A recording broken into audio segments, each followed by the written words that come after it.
Bonsoir à ceux qui nous rejoignent aussi en visio. Et ici, on s'est tous salués, non, par vous. On est content de pouvoir se retrouver pour méditer la parole. Et écoutez, je vais encore prier une fois, demander à Dieu sa grâce, et puis ensuite on va méditer la parole. Merci Seigneur, parce que c'est vrai que nous avons cette grâce d'avoir ta parole dans notre langue, Seigneur, et même avec plusieurs versions. Mais nous savons, Seigneur, que ce n'est pas avec l'intellect humain, ce n'est pas avec notre propre sagesse que nous pouvons saisir les choses de Dieu. Nous avons besoin de l'aide de ton esprit. Et de la même manière, Seigneur Jésus, que tu as ouvert l'esprit de tes disciples afin qu'ils comprennent les Écritures, nous te faisons cette prière, que par ton esprit tu puisses ouvrir notre intelligence, nous donner cet esprit de révélation pour comprendre les saintes Écritures, Seigneur. Nous te prions que le même esprit qui a inspiré ta parole puisse nous la révéler, Seigneur, afin qu'elle produise en nous ce qu'elle doit produire et que nous servions à la gloire de ton nom. Merci parce que nous pouvons compter sur toi. Et lorsque nous voulons faire ta volonté et que nous voulons, Seigneur, comprendre, saisir les choses pour aller plus loin avec toi, c'est selon ta volonté, tu nous écoutes. Et nous croyons, Seigneur, nous saisissons le fait que tu nous exauces, que ton nom soit béni. Amen. On va faire une première lecture dans le psaume 25, à partir du verset 8, où nous lisons « L'Éternel est bon et droit, c'est pourquoi il montre aux pécheurs la voie. Il conduit les humbles dans la justice, il enseigne aux humbles sa voie. Tous les sentiers de l'Éternel sont miséricorde et fidélité pour ceux qui gardent son alliance et ses commandements. C'est à cause de ton nom, ô Éternel, que tu pardonneras mon iniquité, car elle est grande. Quel est l'homme qui craint l'Éternel ? L'Éternel lui montre la voie qu'il doit choisir. Son âme reposera dans le bonheur, et sa postérité possédera le pays. L'amitié de l'Éternel est pour ceux qui le craignent, et son alliance leur donne instruction. Amen. Et une deuxième lecture, c'est dans le livre du prophète Ésaïe, au chapitre 33, et on va lire 3 versets à partir du verset 5. L'Éternel est élevé, car il habite en haut.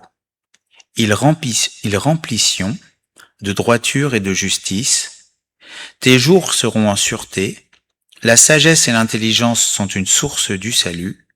La crainte de l'Éternel, c'est là le trésor de Sion. Amen. On va parler ce soir de la crainte de l'Éternel. J'ai été arrêté par ce verset, Ésaïe 33, 6. La crainte de l'Éternel, c'est là le trésor de Sion. Vous savez, le trésor, c'est ce qui a le plus de valeur. C'est la richesse. Et on voit qu'à ce moment-là, pour Israël, ce qui avait le plus de valeur, ce qui était vraiment la richesse, c'était le fait d'avoir la crainte de l'Éternel. C'était ça, la véritable richesse. La crainte de l'Éternel, c'est véritablement, on va voir ce que c'est ensemble, mais c'est un aspect fondamental dans notre relation avec Dieu. Souvent, on parle de l'amour pour Dieu, on parle de la foi envers Dieu, et on parle un peu moins de cette crainte, de ce respect que l'on doit en Dieu, que l'on doit à Dieu.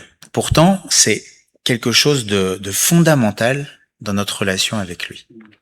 On l'a lu tout à l'heure dans le psaume 25, verset 12, « Quel est l'homme qui craint l'Éternel ?» Et au verset 14, l'amitié de l'Éternel. Il y a des versions qui disent le secret, la pensée secrète, l'intimité de Dieu, et pour ceux qui le craignent. On le voit, il y a plein de passages, on en verra quelques-uns, où si on voit que s'il n'y a pas cette crainte de Dieu, il n'y a aucune intimité avec Dieu. Si on veut aller en profondeur dans notre relation avec Dieu, il faut qu'il y ait cette réalité dans notre vie, qu'on ait de la crainte pour lui. Je pense que c'est le désir de beaucoup de ne pas juste pratiquer une religion, mais d'avoir une réelle intimité avec Dieu et d'aller de plus en plus profondément dans notre relation avec lui. Et on voit dans la Bible que certains hommes qui ont eu véritablement cette crainte de Dieu ont même été appelés par Dieu des amis, comme Abraham, ou des bien-aimés, comme Daniel. On voit aussi qu'il y a plein de bénédictions qui sont liées à la crainte de l'Éternel. Des fois, on cherche les bénédictions plutôt que chercher ce qui amène la bénédiction. Comme si la bénédiction, c'était magique. On demande à Dieu, Seigneur, bénis-moi. Mais des fois, il y a des choses qui amènent la bénédiction. On a vu qu'il y a cette intimité. L'amitié de l'Éternel est pour ceux qui le craignent. On a lu, quel est l'homme qui craint l'Éternel? L'Éternel lui montre la voie qu'il doit choisir. La direction divine. Est-ce que des fois, on n'a pas besoin que le Seigneur nous montre? On a plusieurs choix, à droite, au milieu, à gauche, ou des fois, il n'y a rien du tout. On ne sait pas où aller. On a besoin d'une direction. Quel est l'homme qui craint l'Éternel? L'Éternel lui montre la voie qu'il doit choisir. Il y a un psaume qui dit « L'ange de l'Éternel campe autour de ceux qui le craignent, et il les arrache au danger. » Il y a une promesse de protection. C'était dans le psaume 34. C'est écrit « Craignez l'Éternel, vous ses saints, car rien ne manque à ceux qui le craignent. » Il y a la promesse de la provision, que rien ne manque, pour ceux qui le craignent. Comme un père a compassion de ses enfants, l'Éternel a compassion de ceux qui le craignent. La compassion. Dans le psaume 128, c'est écrit « Heureux l'homme qui craint l'Éternel. » À la crainte de l'Éternel est associé le bonheur. Proverbe 15, 33, la crainte de l'Éternel enseigne la sagesse. Est-ce que des fois on n'a pas besoin de sagesse? Vous savez, la sagesse, c'est l'art de trancher. Un peu de ceci, un peu de cela, où est-ce que je mets le curseur? La crainte de l'Éternel amène la sagesse chez l'homme. Il pourrait y avoir énormément de versets, et vous pouvez le faire avec une concordance, où vous voyez toutes les bénédictions qui sont reliées au fait de craindre Dieu. Et toutes les malédictions qui sont liées au fait de ne pas avoir de crainte pour Dieu. Et combien c'est important pour l'homme de chercher, oui, à aimer Dieu, oui, à lui faire confiance, mais oui aussi à craindre son nom. Dans le psaume 86, verset 11, il y a ce verset qui dit « Dispose mon cœur à la crainte de ton nom. » Vous voyez cette prière qu'on peut faire à Dieu. Seigneur, incline mon cœur, dispose mon cœur à craindre ton nom. Alors on va se poser cette question, c'est quoi la crainte de l'Éternel? Alors de suite, on va clarifier quelque chose, c'est que la crainte de Dieu, c'est pas la peur. C'est vrai qu'en français, le mot craindre, il peut avoir un sens d'avoir peur. Bon, mais c'est pas ce sens-là. Dans 1 Jean 4, verset 18, il nous est dit que la crainte n'est pas dans l'amour. L'amour parfait bannit la crainte. Et c'est clair que Dieu ne veut pas que nous ayons peur de lui. Il n'est pas venu pour qu'on soit dans la peur, et le nombre de fois où Dieu dit ne crains pas, ne crains pas, ne crains pas, il n'est pas venu pour qu'on soit apeuré, il est venu au contraire pour qu'on soit libéré du poids de nos péchés, de toute culpabilité, de la peur d'un jugement, mais qu'on puisse vraiment ne pas être dans cette attitude-là. Par contre, la crainte, en fait, son sens profond, c'est le respect. Alors c'est vrai que c'est un sens qui s'est un petit peu perdu dans le français, mais craindre Dieu, en fait, ça veut dire le respecter. Il y a à la fois la notion de respect, et il y a aussi la notion d'honorer Dieu. Craindre Dieu, c'est l'honorer. C'est ça qu'il faut retenir, c'est respecter et honorer Dieu.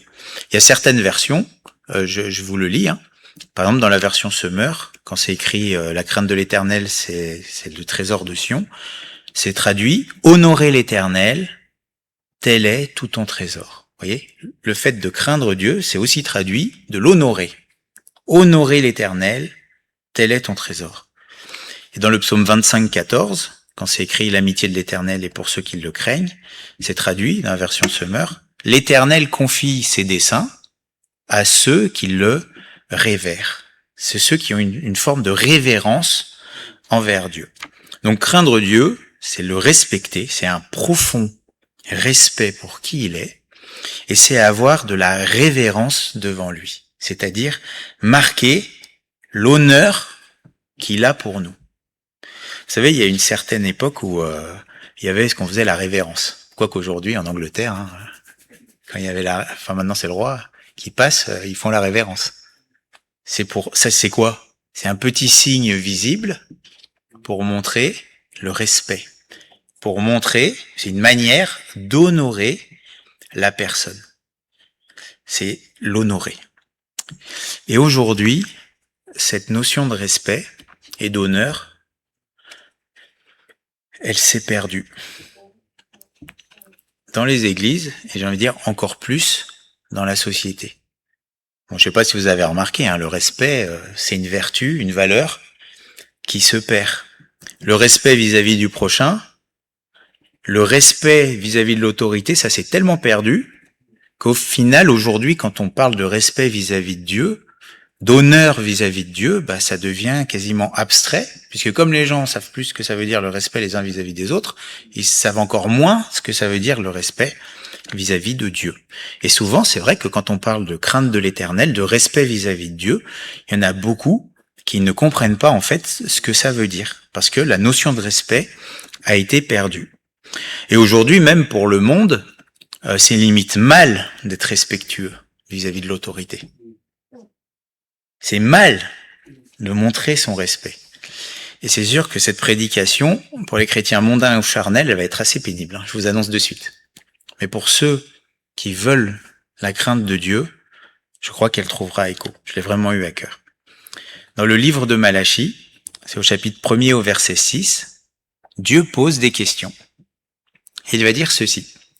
Un fils honore son père, et un serviteur son maître. Si je suis père, où est l'honneur qui m'est dû?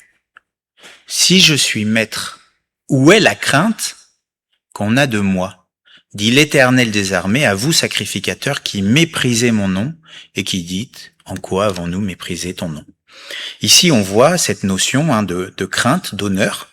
Où est l'honneur qui m'est dû? Où est la crainte qu'on a de moi? Et on voit le contraire, c'est les sacrificateurs qui méprisent le nom de l'Éternel. Donc le contraire de la crainte de Dieu, c'est le mépris. C'est ne pas donner de prix à Dieu. Et on voit ce parallèle. Dieu dit, un fils honore son père et un serviteur son maître. Donc si je suis père et maître, où est l'honneur et la crainte qu'on a de moi? Donc en fait, on voit que Dieu fait un parallèle entre l'honneur et la crainte qui est due aux gens ici-bas, avec l'honneur et la crainte qui lui est due. En gros, en substance, Dieu dit, si vous savez respecter votre père ou votre maître, votre patron ici-bas, pourquoi vous me respectez pas? Mais malheureusement, aujourd'hui, on ne sait même plus ce que c'est que respecter son père ou respecter son patron. Et on va voir au final donc ce qu'est le respect, et on va utiliser au final le respect les uns vis-à-vis des autres pour illustrer le respect qu'on doit avoir vis-à-vis de Dieu. En tout cas, les hommes et les femmes de Dieu dans la Bible, ils avaient tous cette caractéristique, c'était des hommes et des femmes qui étaient respectueux. Respectueux envers Dieu, respectueux envers leur prochain, respectueux envers l'autorité. Et en fait, on voit que c'est une seule et même chose. Quand un cœur est respectueux, il l'est vis-à-vis de Dieu et il l'est vis-à-vis des hommes. L'un et l'autre, en fait, sont le reflet du même cœur. Vous êtes d'accord qu'on peut pas se présenter devant Dieu avec un cœur A, puis on se présente devant les hommes avec un cœur B. C'est le même cœur, vous voyez? Et à un moment, on pense, c'est une illusion de croire qu'on se comporte d'une certaine manière avec les gens et puis d'une autre manière avec Dieu. Non, le cœur, ça reste le même. On le voit par exemple avec l'amour. Dans 1 Jean 4:20, c'est écrit, si quelqu'un dit j'aime Dieu, là c'est l'amour, et qu'il haïsse son frère, c'est un menteur. Car celui qui n'aime pas son frère qu'il voit, comment peut-il aimer Dieu qu'il ne voit pas? J'ai envie de dire que le respect c'est pareil. Comment quelqu'un qui ne respecte pas un homme qu'il voit peut-il respecter Dieu qu'il ne voit pas? Le respect, c'est une vertu du cœur. Soit elle y est et elle y est partout, soit elle n'y est pas et elle y est nulle part. On peut pas saucissonner le cœur. Bon voilà. Alors c'est quoi la crainte de Dieu? C'est quoi le respect? Si on devait donner une définition au respect. Le respect, c'est avoir de la considération envers quelqu'un. C'est traiter une personne en raison de sa valeur, de sa dignité, de son autorité. Bon, ça c'est la définition du dictionnaire. C'est en gros reconnaître, si on prend le sens biblique, la dignité que Dieu donne à une personne et agir en conséquence.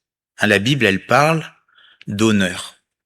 Hein, on va voir, il y a des versets qui disent qu'il y a certaines personnes à qui l'honneur est dû. C'est un dû.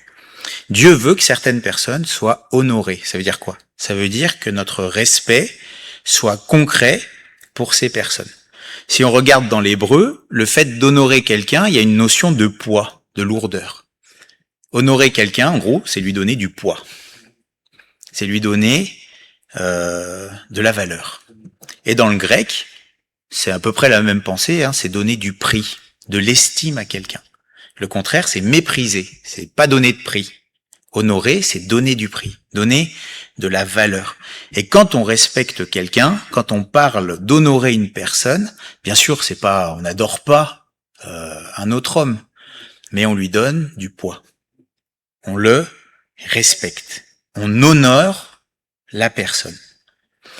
Honorer quelqu'un, bien sûr, hein, ça veut pas dire qu'on est toujours d'accord. Respecter quelqu'un, c'est pas être toujours d'accord. Mais on peut montrer un désaccord avec respect, tout comme on peut montrer un désaccord avec manque de respect. Dans 1 Pierre chapitre 3 verset 15, il est écrit « Mais sanctifiez dans vos cœurs Christ le Seigneur, étant toujours prêt à vous défendre, avec douceur et respect, devant quiconque vous demande de l'espérance. » Donc même quand on n'est pas d'accord, même quand il faut se défendre, même quand il faut affirmer certaines choses, on doit le faire avec douceur et respect. Nulle part dans la Bible, vous verrez un verset qui enseigne à ne pas respecter les hommes. Nulle part dans la Bible, on voit quelqu'un d'agréable à Dieu être sans respect vis-à-vis des hommes et vis-à-vis des autorités. Au contraire, c'est tout le contraire. On voit dans 2 Pierre chapitre 2, il nous est parlé, Pierre parle un peu des temps difficiles qui vont venir, et c'est écrit 2 Pierre 2:9, « Le Seigneur s'est délivré de l'épreuve les hommes pieux. » Amen. Et réservé les injustes pour être punis au jour du jugement. Ceux surtout qui vont après la chair dans un désir d'impureté et qui méprisent l'autorité. Vous voyez, une des caractéristiques de ceux qui sont injustes, c'est le mépris de l'autorité. C'est le contraire de l'honneur. C'est le contraire en fait du respect. Méprisent l'autorité. Audacieux et arrogants, ils ne craignent pas d'injurier les gloires. Tandis que les anges, supérieurs en force et en puissance, ne portent pas contre elles de jugement injurieux devant le Seigneur. Mais eux, semblables à des brutes qui s'abandonnent à leur penchant naturel et qui sont nés pour être prises et détruites, ils parlent d'une manière injurieuse de ce qu'ils ignorent et ils périront par leur propre corruption. Donc on voit cette notion de mépris de l'autorité. Et là, c'est écrit qu'ils injurient les gloires. C'est quoi les gloires? C'est les êtres célestes. Et là, on voit que même les anges, c'est au verset 11, supérieurs en puissance et en force. Bon, c'est quand on voit ce que les anges ils étaient capables de faire. Bon, nous on est très très très très très limités. Même eux n'insultent pas, en gros, les démons. Et on le voit, c'est écrit dans Jude que l'ange Michel, quand il est confronté au diable, il lui dit que l'Éternel te réprime. Il n'insulte pas. Hein. Il dit, ou on voit dans Zacharie 3, l'ange de l'Éternel, pareil, face au diable, hop, que l'Éternel te réprime. Mais ils sont pas en mode insulte. Moi, une fois, j'ai rencontré une personne, je me rappelle dans une église, elle me dit, si je rencontre le diable, tu sais ce que je lui dis? Enfin, oh là là. Je dis, mais elle avait pas lu ce passage. Vous voyez, même les anges, au paroxysme du combat. Ceux qui sont pour Dieu, on va dire, à 100%, puis ceux qui sont opposés à 100%, ils s'insultent pas. Nulle part dans la Bible, je le répète, on voit que le manque de respect est béni. Et aujourd'hui, j'ai envie de dire, mais les manques de respect, les uns pour les autres ou particulièrement pour l'autorité, mais c'est de la folie. Des fois, je jette un coup d'œil sur YouTube enfin, mais les gens, ils sont mais d'un irrespect. Mais c'est dingue. En plus, maintenant, il y a plus de filtre, quoi. Ils écrivent chez eux un truc, c'est vraiment le cœur qui se déverse. Aujourd'hui, il y a une haine, un mépris pour l'autorité, mais c'est impressionnant. Et c'est vrai qu'il y a une forme d'illusion que j'observe, que beaucoup observent, de personnes qui sont convaincues de combattre les puissances du mal, les autorités, etc., sous la coupe de Satan, avec une telle virulence, une telle injure, un tel manque d'honneur. Et au final, on se rend compte on observe que c'est des gens qui pensent combattre le mal, mais en réalité, ils ont la même attitude que le diable vis-à-vis de l'autorité. Parce que Jésus était soumis. La vertu que Jésus portait, c'était la soumission. Il était soumis à ses parents. Il était soumis à Pilate. Il va lui dire, tu n'aurais sur moi aucun pouvoir s'il ne t'avait été d'en haut. On voit que Jésus était animé par la soumission. Il n'y a jamais eu de rébellion dans le cœur de Jésus. Et il y en a d'autres sont animés par ce fiel amer de la haine pour l'autorité, de l'insoumission, je sais pas comment le dire, de la rébellion vis-à-vis de l'autorité, une haine, et le fait de pas supporter que certaines personnes dirigent. Et ça, c'est la caractéristique du diable. Et il y a une illusion terrible par rapport à ça. La Bible parle que l'on doit s'honorer, se respecter. Dans Romains au chapitre 13, verset 7, c'est écrit, c'est dans un contexte des autorités, ici-bas, Paul y dit, rendez à tous ce qui leur est dû. C'est Romains 13, verset 7. L'impôt à qui vous devez l'impôt, le tribut à qui vous devez le tribut, la crainte à qui vous devez la crainte. Là, c'est pas la peur, c'est le respect. L'honneur à qui vous devez l'honneur. L'enseignement de Jésus, c'est d'avoir du respect. Du respect pour qui?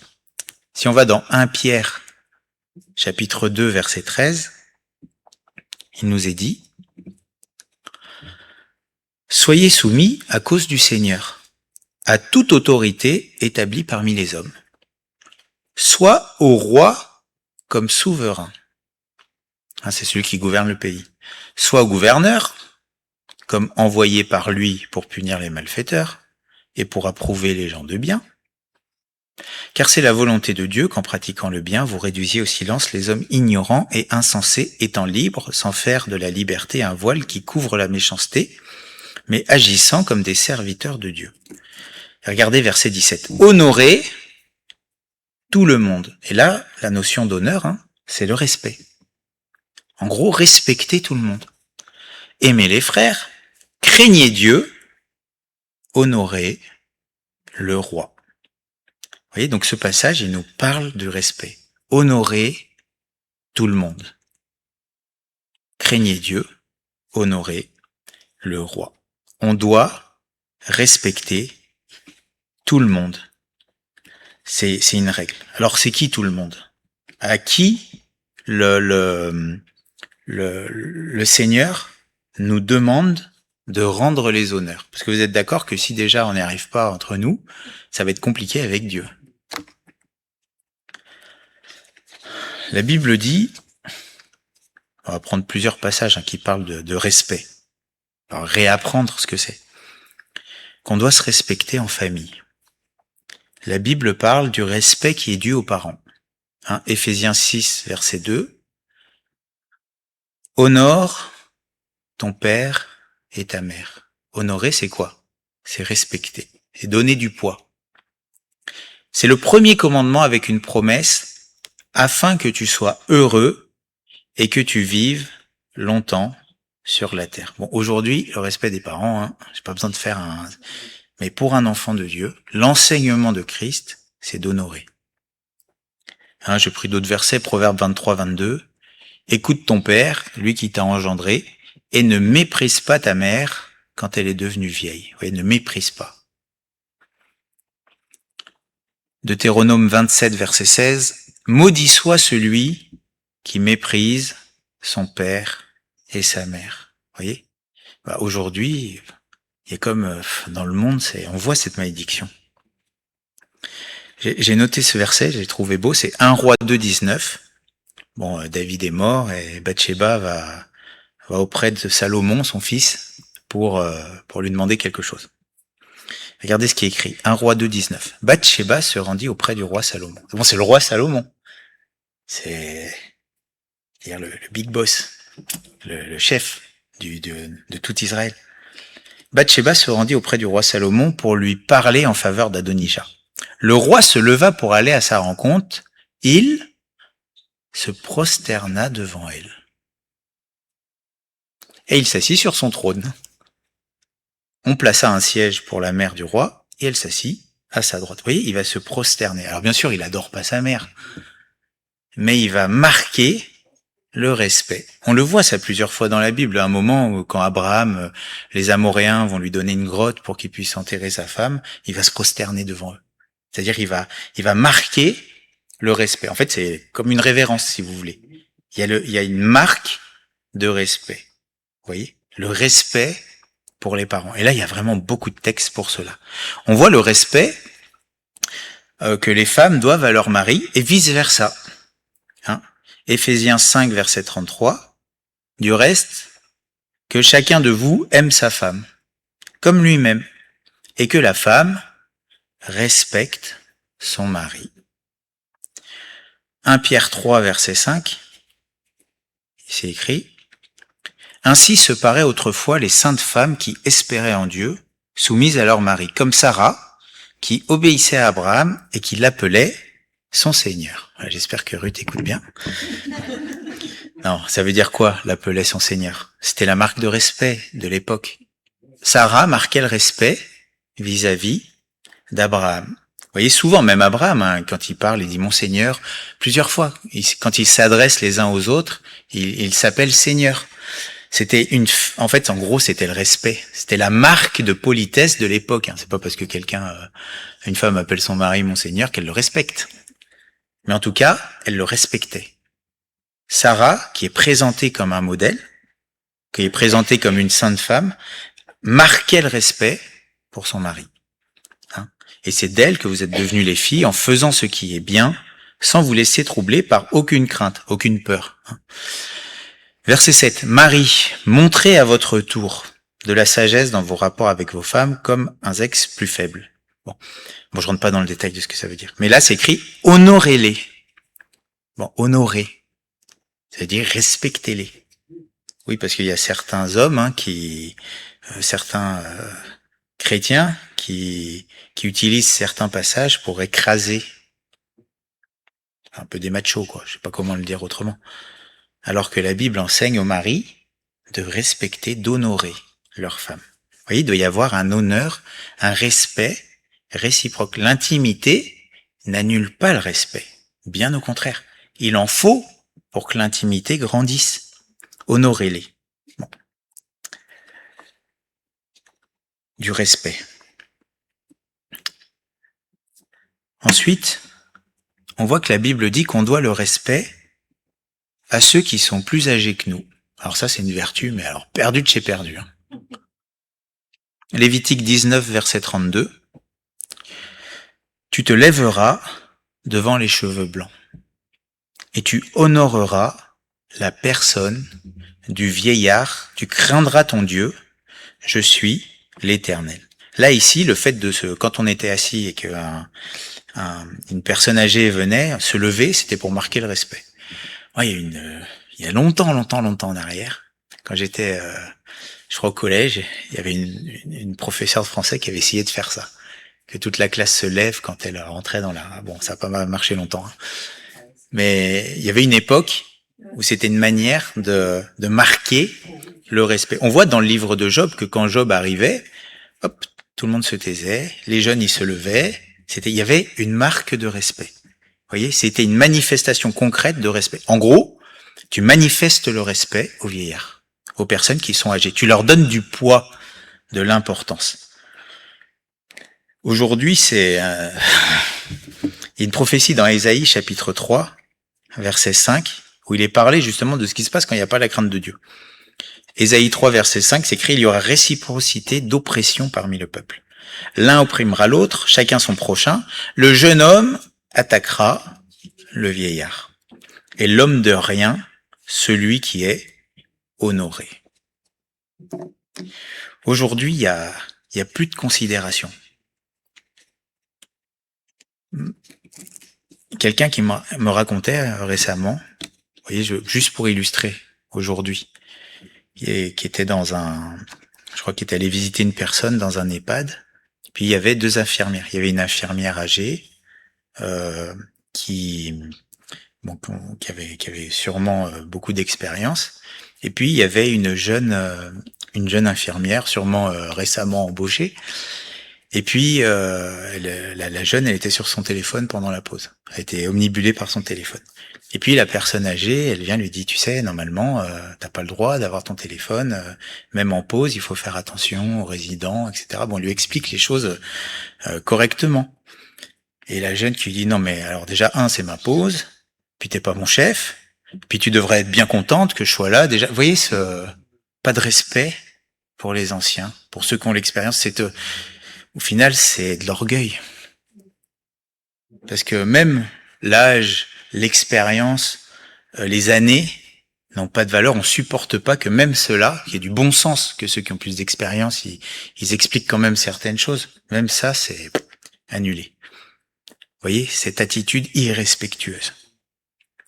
Dans 1 Timothée 5, verset 1, Paul donne des conseils à Timothée pour administrer l'Église et lui dit, 1 Timothée 5, verset 1, il dit « Ne réprimande pas rudement le vieillard, mais exhorte-le comme un père, exhorte les jeunes gens comme des frères, les femmes âgées comme des mères, celles qui sont jeunes comme des sœurs, en toute pureté. » Pourquoi il lui dit « Ne réprimande pas rudement le vieillard » ? Alors il lui dit pas de pas le réprimander, mais pas avec rudesse. Pourquoi ? Et par égard pour les cheveux blancs. Vous voyez, quand on a du respect, on ne s'adresse pas de la même manière à une personne âgée. On a du respect, d'autant plus de respect pour elle qu'elle est âgée, qu'avec quelqu'un où il n'y a pas forcément besoin de marquer autant de respect. Vous voyez, attention, c'est pas parce que quelqu'un est âgé qu'il a forcément raison. Moi, ça, j'ai déjà vu. C'est en gros, t'es jeune, tu te tais. Non. C'est dommage, j'ai pas noté le verset, mais c'est écrit que il vaut mieux un jeune roi qu'un vieux roi qui écoute plus les conseils.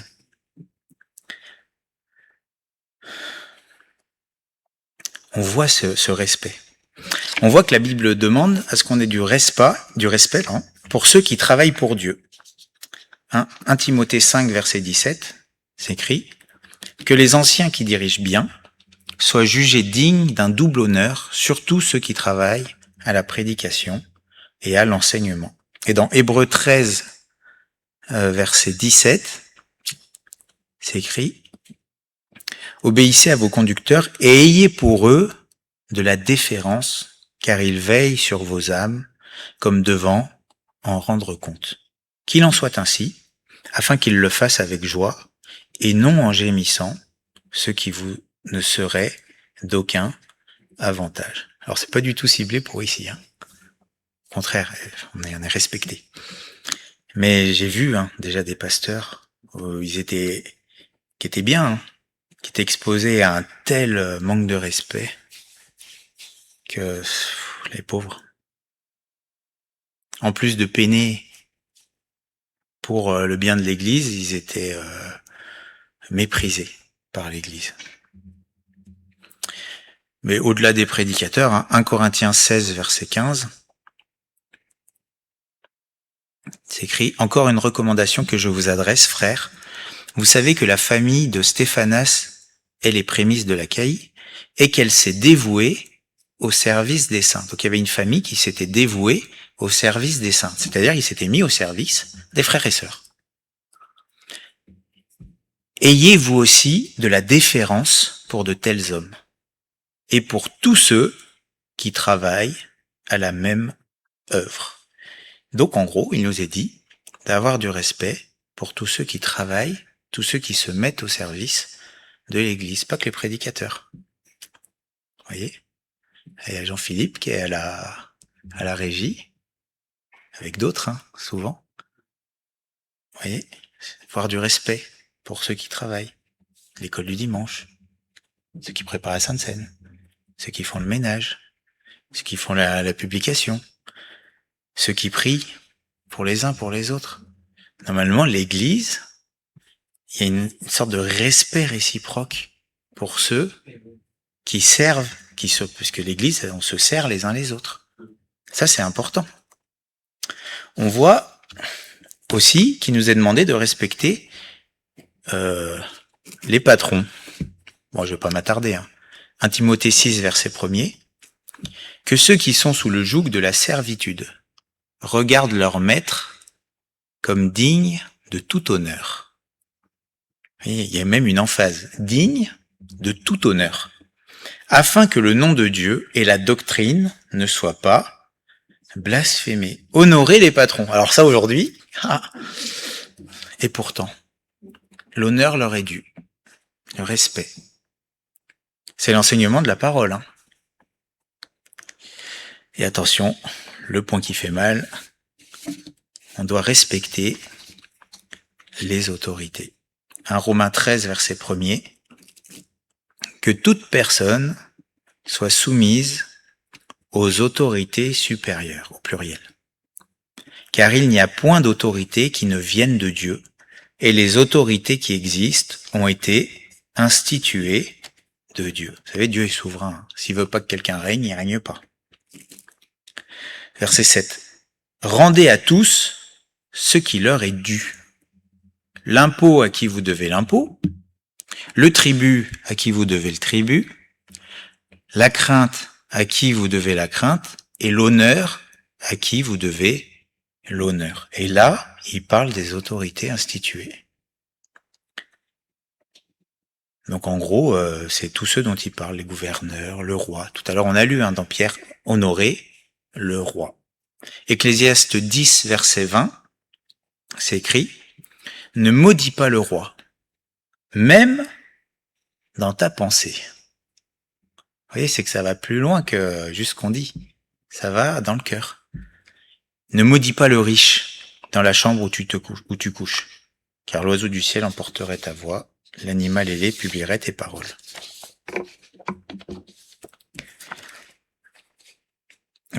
Exode 22, verset 28.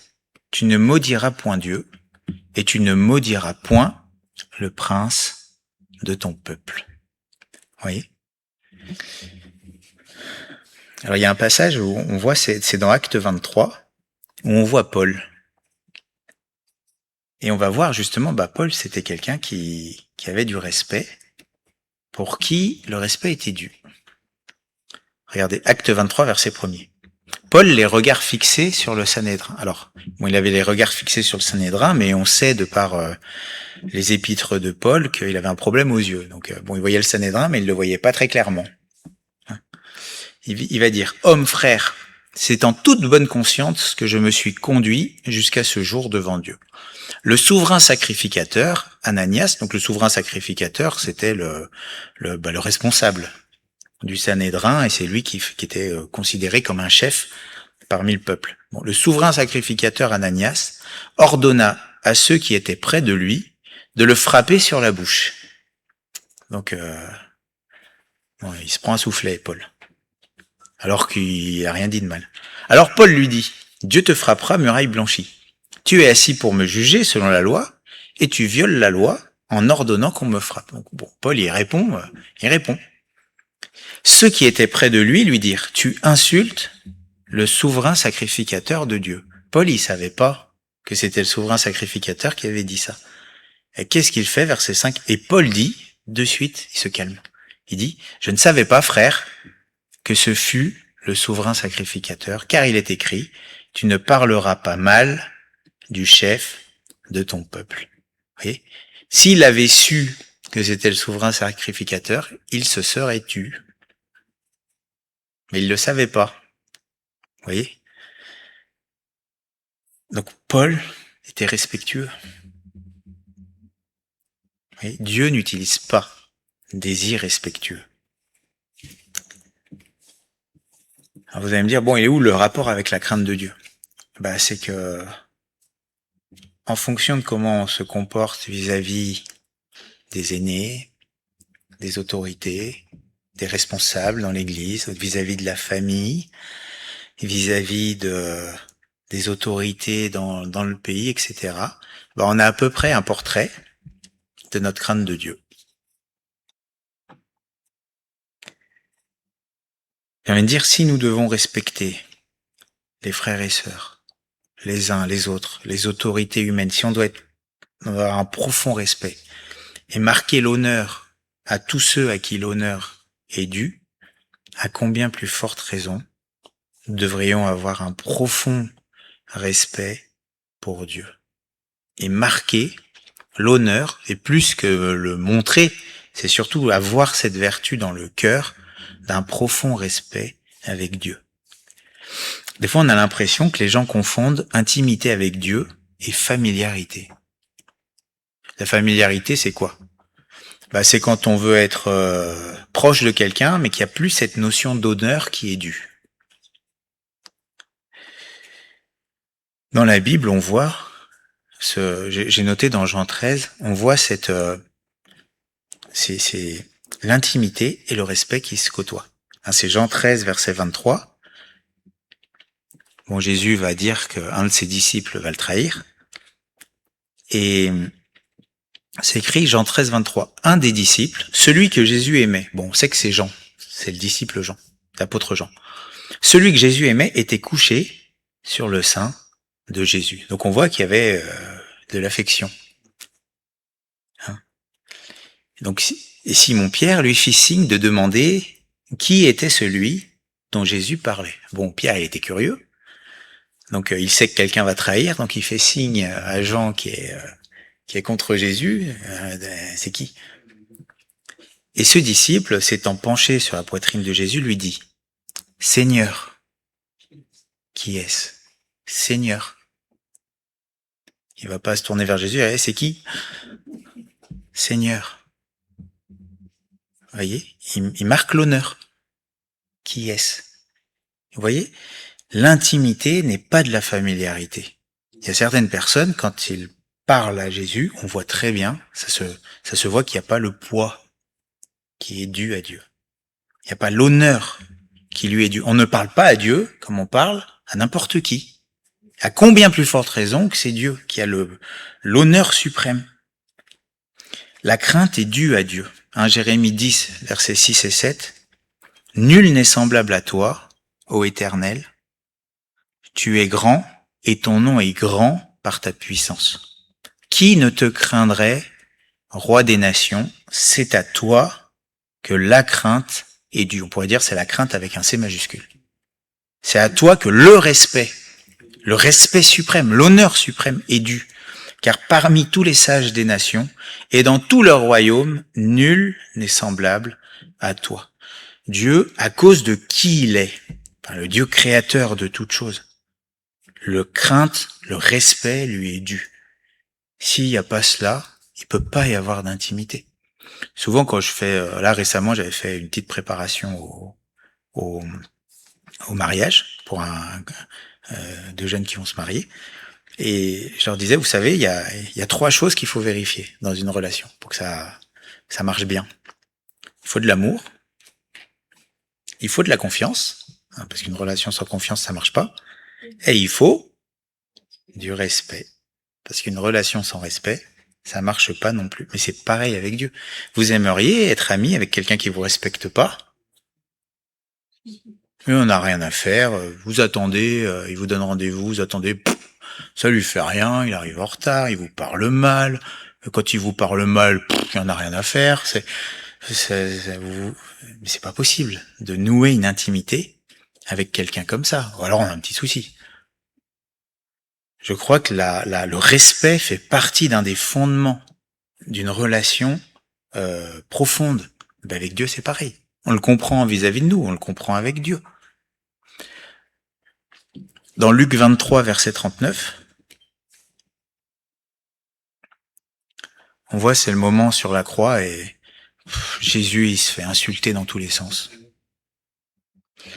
Et Luc 23, verset 39, l'un des malfaiteurs crucifiés l'injuriait, disant, n'es-tu pas le Christ? Sauve-toi toi-même et sauve-nous. Mais l'autre le reprenait et disait, ne crains-tu pas Dieu, toi qui subis la même condamnation? Pour nous, c'est justice, car nous recevons ce qu'ont mérité nos crimes, mais celui-ci n'a rien fait de mal. Et peut-être s'il y a un point à mettre en évidence par rapport au respect, c'est que le respect est dû à Dieu parce qu'il a accepté la croix. Et à cause de cela, il mérite le plus grand, le plus suprême de nos respects.